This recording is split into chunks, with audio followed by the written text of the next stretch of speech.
Patna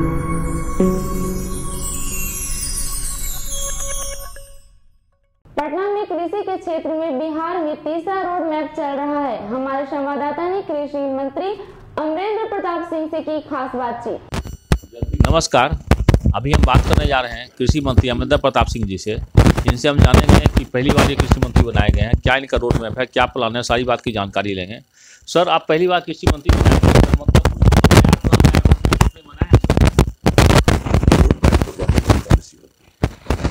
minister तो अकेले नहीं बनाता है, सरकार ने रोड मैप बनाया हुआ है। तो पता होना चाहिए तीसरा कृषि रोड मैप चल रहा है।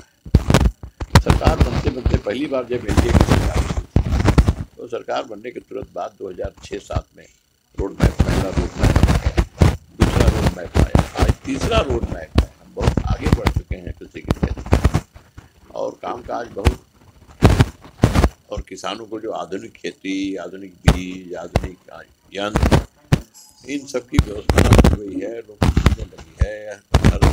हर खेत को पानी पहुंचाने का काम हो गया है, आसानी से खाद मिले, उन्नत बीज मिले, फिर बीजों को भी और उसकी शुद्धता, उसकी मजबूती, उसकी ये बनी रहे, तो इसलिए उसका भी वैक्सीनेशन, सबका इंतजाम हुआ है। जहाँ कितने रिसर्च स्कॉलर और वैज्ञानिक काम कर रहे हैं, हर जिले में कृषि विज्ञान केंद्र काम कर रहा है। तो और नीचे फिर हमने किसान में बहाल किया, इतने किसान सलाहकार बहाल किया, इतने मैंने पंचायत स्तर तक किसानों को किस प्रकार से और सरकार का जो दिया गया निर्णय है उस निर्णय का लाभ पहुँचे, इसका मुकम्मल इंतजाम सरकार ने किया हुआ है। और कृषि के मामले में उपज की दृष्टि से बिहार अब अग्रणी राज्यों की श्रेणी में आने वाला है। तो सब्जी के दृष्टि से, फल के दृष्टि से और भी उत्पादन, तो बिहार, आपको पता है, गन्ना के दृष्टि से, गन्ना के मामले में लोग कहते थे, तो गन्ना के मामले में बिहार चौथा स्थान है राज्य में। बहुत बुरी स्थिति के बाद भी चौथा स्थान है राज्य में। लगभग 7 लाख मीट्रिक टन चीनी हम लोग बनाते हैं, उत्पादन। तो इसलिए कृषि के क्षेत्र में ये तीसरा रोड मैप है, ये चल रहा है। हम लोग काफ़ी आगे बढ़े हैं, परिणाम भी सामने है। सबसे बड़ी दिक्कत किसानों को हो रही है कि बैंक लोन देने में काफ़ी, मतलब कि हम ठीक बर्ताव नहीं कर रहे हैं। केवाईसी मतलब के क्षेत्र में काफ़ी पिछड़ा हुआ है। आपके एक मंत्री का बयान भी आया, मुकेश सहनी का, बिना 5,000-10,000 मछली खिलाए 1 लाख लोन पास नहीं होता है। सभी बातों पर हम प्रतिक्रिया नहीं दे सकते, तो ये बात हियर से के आधार पर कोई बात होगी तो उस पर हम कुछ नहीं कर सकते। लेकिन बैंकों का जो कामकाज है निश्चित रूप से इस राज्य के किसानों के हित में कम होता है और सरकार ने गंभीरता से इसे लिया है। और परसों दिन बैंकर्स लोगों को बुला करके उसकी हिदायत भी दी गई है कि आप लोन देने में, कर्ज देने में किसानों को उदारता बरतिए, और जो स्वीकृत है, जो संख्या स्वीकृत किसानों की है, उनको तो लोन देने से, आप लोन लेने से, कर्ज लेने से, आप उनको तो कर्ज देना ही, सहमति बनी है। देखिए हम आगे मंत्री भी, सहकारिता के क्षेत्र में भी खासकर बिहार काफ़ी पिछड़ा हुआ है। कोऑपरेटिव को लेकर के अभी मतलब ना वहाँ खाद फिक्स मिलता है, ना बीज मिलता है, ना मतलब बैंक मतलब सही ढंग से चल रही है। तो इसके लिए क्या आपने सर प्लान बनाया है?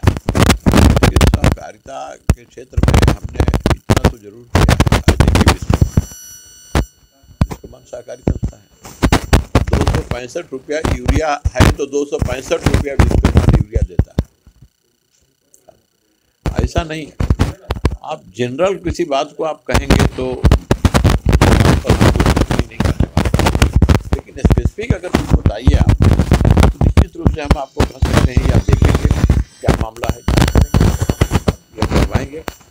तो आप स्पेसिफिक बात की, जनरल बात को हम क्या कहें, हम तो आप कहेंगे कि भाई इस जिले में ऐसा हुआ। स्पेसिफिक बात यह है कि पैक्स जितने भी है गाँव में, पैक्स सही से नहीं चल रहा है। पैक में ना तो पदाधिकारी करते थे, ना वहाँ कोई चीज़ मिलता है। जो पैक्स नहीं चल रहा है वो पैक्स भी ऐसी नहीं है। जो पैक्स चल रहा है वो पैक्स काम कर रहा है, और लगभग 6,000 पैक्स काम कर रहे हैं। 8,000 कुछ पैक्स, 8,200 जितने पंचायत हैं, तो लगभग 2000 पैक्स काम नहीं कर रहे हैं, 6000 पैक्स लगभग काम कर रहे हैं। उन्हीं पैक्सों के द्वारा धान की खरीदारी हो रही है। आज 3 लाख मैट्रिक टन से ऊपर लगभग 3.5 लाख मैट्रिक टन की खरीदारी हो चुकी है, जबकि पिछले वर्ष 10,000 टन भी नहीं खरीदा जा प्रधानमंत्री ने मछली मखान को लेकर काफ़ी मतलब की चर्चाएं की और मतलब उत्थान करने के लिए मदद करने के लिए आशा दिया। क्या सर आपके क्या कुछ काम शुरू हो रहा है मिथिलांचल में? देखिए, अलग अलग प्रभेद, अलग अलग फसलों के हिसाब से हमने खेती का काम कई सेक्शन में बांटा है, और जहाँ जहाँ जो उत्पाद है, जो खेती हो सकती है जलवायु के अनुकूल खेती, तो उन इलाकों में उस खेती को बढ़ावा देने का, प्रोत्साहन देने का हम लोगों ने फैसला किया। और फैसला हुआ है मिथिलांचल में मखाना की खेती है, उसके बाद वहाँ पर और भी है, फिर जहाँ कहीं आम है, जहाँ कहीं लीची है, तो इस प्रकार से उसका उत्पादन और उसका प्रोसेसिंग प्लांट भी हो, तो जैसे शहद का उत्पादन, उसका भी प्रोसेसिंग प्लांट हो, तो उसकी व्यवस्था भी हम लोग करने में लगे हुए हैं। प्रोसेसिंग प्लांट में कोई फैक्ट्री आप मतलब लगवा रहे हैं बिहार में, कोई बड़ी फैक्ट्री सर? फैक्ट्री लगवाना नहीं है, लोग लगाने के लिए इच्छुक हैं, आ रहे हैं, उनको हम लोग प्रोत्साहित कर रहे हैं फैक्ट्री लगाने। सर मतलब कि यहाँ खास करके तीनों मंत्रालय के आप ही आपके पास है, और यहाँ देखा जा रहा है कि प्रधानमंत्री मछली मखान की बात तो की है, लेकिन मिथिलांचल के लोग अभी भी काफ़ी असंतोष लिए हुए हैं कि मतलब किसी चीज़ का रेट नहीं मिला। आज भी आंध्रा से मछली आता है, आज भी मतलब कि अंडा खरीदने के लिए दूसरे जगह से आता है, तो हर चीज़ में अभी भी मतलब निर्भर है। आप देख सकते हैं सर कि जहाँ पे मतलब खास करके चना की खेती होती थी, जिस जगह पे मैं भी कृषक परिवार चाहता हूँ, तो चना की खेती विलुप्त हो गई है साहब। लोग अब करना नहीं चाहते हैं, गेहूँ खेती, चना खेती, मक्का खेती। तो इसको मतलब कि हाँ, इसके लिए आप क्या करेंगे सर? क्योंकि अगर खेती नहीं होगी तो दाम काफ़ी ऊँचा चला जाएगा। जानकारी के आधार पर प्रश्न पूछा करिए, क्योंकि बिहार में मछली के लोग परेशानी में हैं, तो बिहार मछली उत्पादन बढ़ा है। बात आपने क्या पूछा सर कि मतलब चना की खेती वगैरह, चना की खेती हो रही है, मक्का की खेती विशेष रूप से खेती बढ़ी है, और सरकार का भी उस पर ध्यान है। मक्का की खरीद भी हम करेंगे, मक्का को हम स्टोर करेंगे, भंडारण करेंगे, और मक्का का उत्पादन बढ़ रहा है, बहुत बढ़िया बढ़ रहा है। मक्का के बिहार के मक्का का जो है उसका डिमांड भी बहुत है, बाहर में बहुत डिमांड है। सर अपने बिहार में प्याज आलू की खेती होती है, लेकिन उसका दाम चरम पे आ जाता है। आज भी लोग आलू प्याज से परेशान हैं। आलू और प्याज जो है वो समय पर कहीं देश के किसी हिस्से में कहीं समस्या पैदा होती रहती है। बहुत बड़ा देश है, कहीं का प्याज कहीं काम आता है, कहीं का प्याज कहीं, कभी बिहार का प्याज दूसरे राज्यों में काम आता है, कभी प्याज की कमी होती है तो दूसरे प्याज की कमी आती है। ये तो होता रहेगा। मौसम के कारण कभी फसल मारा जाता है, मौसम प्रकृति भी तो है ना, प्रकृति का मार भी किसानों को झेलना पड़ता है, उस मार से कौन बचेगा। लेकिन सरकार तैयार है कि कम से कम नुकसान हो, क्षतिपूर्ति का भी उपाय हमने किया है, और यह भी उपाय किया है भंडारण के साथ साथ। भंडारण इसीलिए है कि जब कमी हो, किल्लत हो, तो जो भी उसको हम वहाँ पर उसकी आपूर्ति करें, और उसकी पूर्ति करते हुए उसकी कमी ना होने दें, इस प्रयास में सरकार हमेशा रहती है। सर गन्ना मंत्रालय आपके पास था सर, क्या कुछ बच गया जो इस बार आप पूरा करेंगे?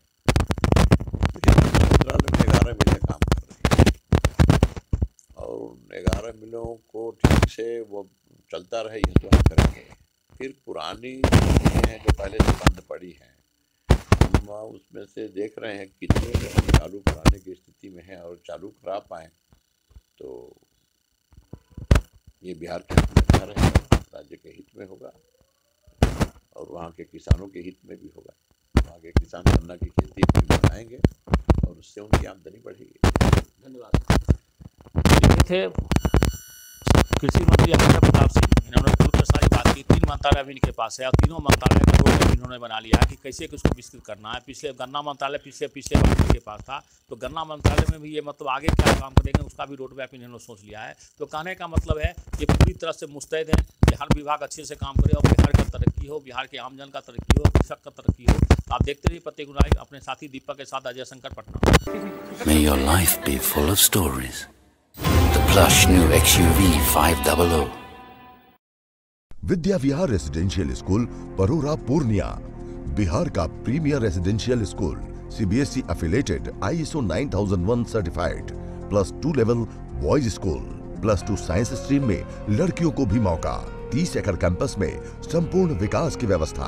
क्लास 4 से 8th और 11th साइंस में एडमिशन के लिए कॉल करें 9204068907 और विजिट www.vidyavihar.org।